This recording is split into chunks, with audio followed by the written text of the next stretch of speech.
Teacher talking sports, what it does, what it do, how we living. Yesterday was the finality of the 2022 NFL Draft. It has been completed, all 7 rounds.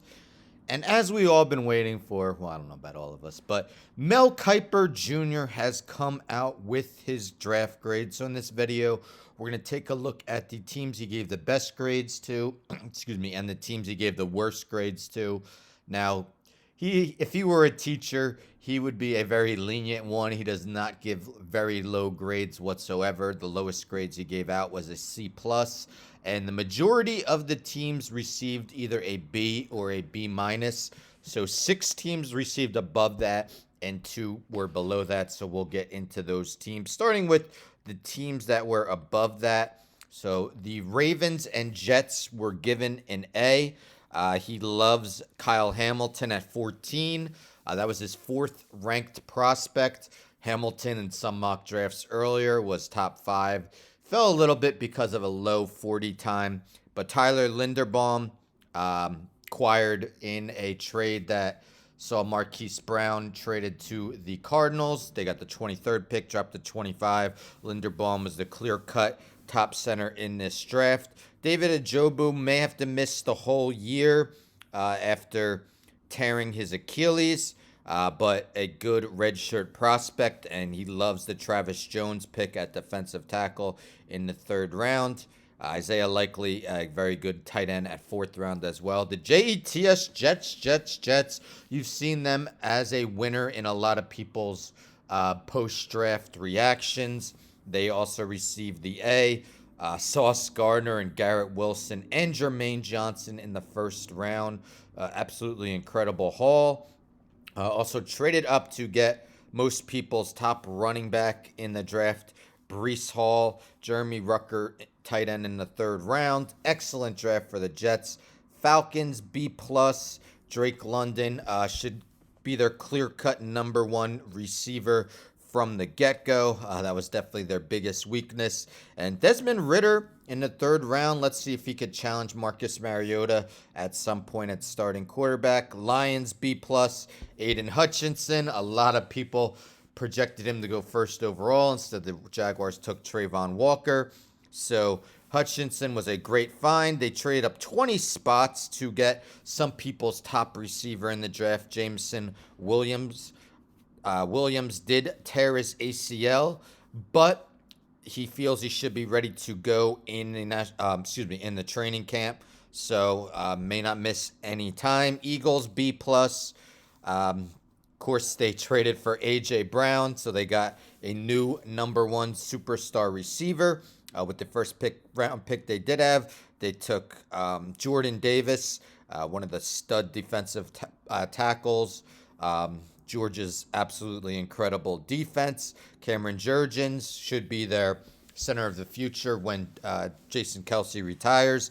And Nakobe Dean, a shoulder ailment, red flagged him for some teams, but to get him in the 3rd round could be an absolute steal. Seahawks, B+. I don't know if I agree with this. Charles Cross was a good pick, 9th overall. But again, are they really going with Drew Lock and Geno Smith at quarterback? Did not draft a quarterback. Kenneth Walker III, excellent running back, probably the 2nd best in the draft. Was that one of their biggest needs in the 2nd round? They re-signed Rashad Penny. Still have Chris Carson, so I'm not quite sure about that. And then let's get to the 2 worst grades. So the Dallas Cowboys and New England Patriots both got C pluses from Mel Kiper. If we look at Dallas's draft, he is not a big fan of their 1st round pick. Tyler Smith, taken 24th overall out of Tulsa, was prone to penalties, but I will say this, their last 3 1st round picks that were offensive linemen, Tyron Smith, Travis Frederick, and Zach Martin. Maybe they deserve the benefit of the doubt in choosing offensive linemen, since all 3 of those guys multiple-time first-team All-Pros and Pro Bowls. Otherwise, he believes Sam Williams, the 2nd-round pick, is just a pass rusher, can't do much more. I do like the Jalen Tolbert pick in the 3rd round. They lost Amari Cooper traded to the Browns. Cedric Wilson signed with the Dolphins. They need that number 3 behind CeeDee Lamb and Michael Gallup. The New England Patriots first 2 picks were seen as large reaches by nearly everyone. A lot of people had guard Cole Strange out of Chattanooga going off in maybe the 3rd round. Instead, the Patriots took him 28th overall. And not many people were that high on Tyquan Thornton, their 2nd round pick, drafted 50th overall, wide receiver out of Baylor. A lot of people thought there were many other more quality receivers out there when the Patriots took Thornton. I love Bailey Zappi, I really do. 4th round pick, quarterback. Again, though, Mac Jones is just entering his 2nd year. Not sure they needed to do that. So there you have it. Mel Kiper Jr.'s highest rated drafts and lowest rated drafts, graded drafts for the 2022 draft. Real quick, I thought I would look at his 2021 draft draft grades. He gave the top grades to the Chargers and Dolphins last year, both A's.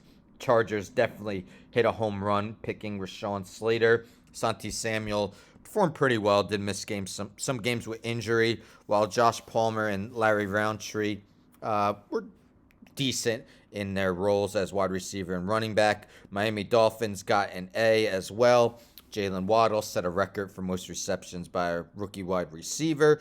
Jalen Phillips, believe he had somewhere around 8 sacks. Javon Holland was a solid safety. Liam Eichenberg really didn't perform well for him, though, so that, at least after 1 year, does not look like a great pick. And his lowest grades, just like this year, didn't give anyone lower than a C+. He gave 3 teams C+. They are let me get to it. Indianapolis Colts.